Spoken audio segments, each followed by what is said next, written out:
বাইরে রোদ্দুরটা জাস্ট দেখো। আচ্ছা কি কি হয়েছে আমি তোমাদের দেখাই। এখানে আছে একটু মাছ ভাজা আছে, কারণ অরুণাশিস মাটন হলে মাছের অন্য কিছু আইটেম অতটা পছন্দও করে না, আর ও মাছ ভাজাটা খেতে ভালোই বাসে, সেজন্য মাছ ভাজা হয়েছে। আর এখানে আছে একটুখানি, এটা হচ্ছে গিমে শাকের ভর্তা, এটা যেটা আমার প্রচণ্ড পছন্দ। এখানে আছে একটা শাক ভাজা, কি শাক আমি সেটা এখন বলতে পারছি না।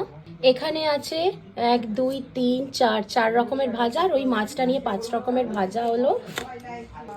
এখানে আছে হচ্ছে জর্দা পোলাও, যেটা হচ্ছে মা এবার প্রথম বানালো। আর মা হচ্ছে প্রত্যেকবার কিছু না কিছু একটা স্পেশাল বানায়, মানে যেটা আগে কখনো বানায়নি প্রত্যেকের জন্মদিনেই। তো এবার অরুণাশিস যেহেতু এই ধরনের পোলাও বিরিয়ানি এসব খেতে ভালোবাসে, সেই জন্য মা এবারে ওর জন্য জর্দা পোলাও বানিয়েছে। এখানে হচ্ছে এই পোলাও হচ্ছে মাটন, যেটা হচ্ছে ওর সবচেয়ে পছন্দের। মানে ও সমস্ত কিছু ছেড়ে মাটনটাকে তো এতটাই ভালোবাসে যে অন্য কোনো কিছুর দিকে হয়তো ওর অত চোখও যাবে না।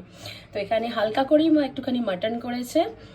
আর এখানে আছে চিকেন, কারণ এখানে আমরা অনেকেই মাটন খাই না, আমিও মাটন এখন একটু আধটু খেলেও চিকেনটা একটু বেশি প্রেফার করি।